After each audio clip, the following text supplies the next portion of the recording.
Hello YouTube. I know you've been noticing that I took the lip off and you have that notch right there on the bumper where I had the old exhaust at before I went with the dual and quad tips. Well, today I'm going to replace this bumper and I'm going to put another lip on there, but I'm going to notch the lip so that it can clear both of the tailpipes. This is going to be junk, so as soon as I get it off, I'm putting another one on that I got from the junkyard. Okay, sorry about the grass, I have to cut it. I'm in my backyard. This is the bumper I'm going to use. It's from a 2002 Taurus. Just washed it off, just get the dirt off because I'm going to prep it. Throw some primer on it and throw a couple of coats of Arizona beige, which is the factory color my car is. Then I'm going to install it on there. It does have a little difference in the bottom portion of the bumper. There's a little indentation, but no one will notice it once I paint the car. Like I said, the variances between the years 2000 2007 are minor, and unless you are a real expert on that generation, 4th generation Taurus, you'll notice it. But first thing first, I just washed it. Then I'm going to prep it, throw some primer on it, and then I'm going to throw a couple of coats of Arizona beige on it. And when it's dried and cured, I'll be able to install it and replace the bumper I have on the car.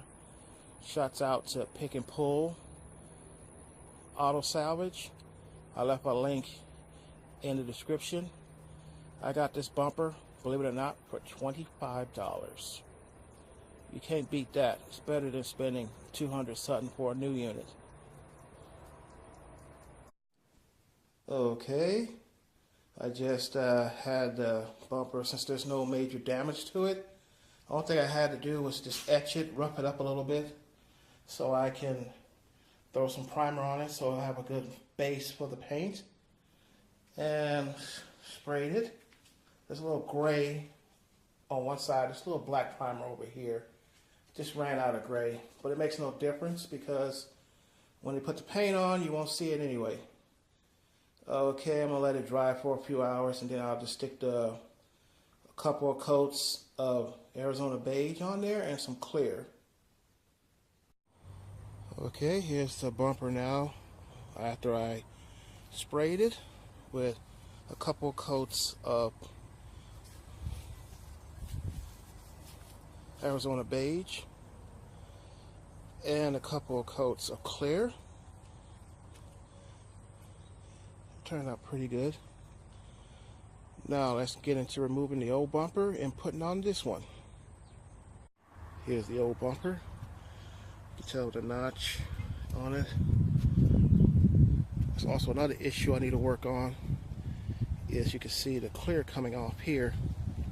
That's from the Texas heat. I'm going to fix that while I'm at it. I'm just going to shave off the clear, throw a couple of coats of paint on there and some more clear on top of that to fix this. So let's get to removing this bumper, shall we?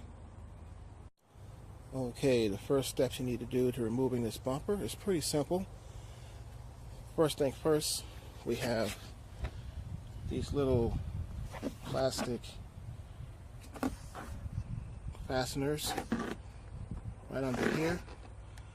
I'm going to remove, there's 5 of them. I'm going to remove 4 of them. I'm going to leave the one in the middle on just to keep everything hanging so I don't have to have this thing moving around. We also have a couple of snaps on the bottom, 2 of them. You got to remove those. And once we get those removed, you're going to have to take your tail lights out. Basically, it's some 10mm bolts. Just got to take this panel off. Some 10mm bolts, and this whole lens will come off. You got to do both sides. So let's get started. Okay, I removed the tail lights. Now there's the last 2 bolts that are left. Is one right here. They got one on each side. And there's another one on each side that you got to reach by removing the splash shield and getting the bolt behind there.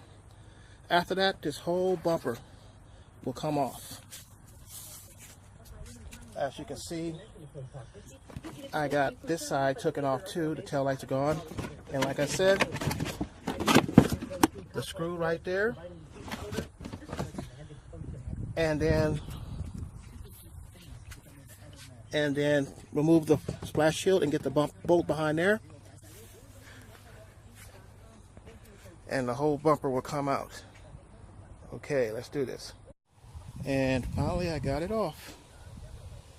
The bumper guard is basically foam. It's in good shape, so I don't have to replace that. And everything else. I'm going to remove this. I don't need this. And I don't need that. Okay, I took those braces off the sides and I mounted them on this bumper here. I got one on each side. There's the brace right there. Now it's time to put this on.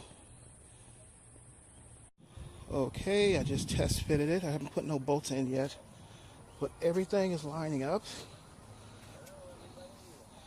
Now that that's done, I'll start bolting everything back together, starting with the 2 bolts that are right here to hold this up, and the bolts here, 1 and 2, to push in the sides.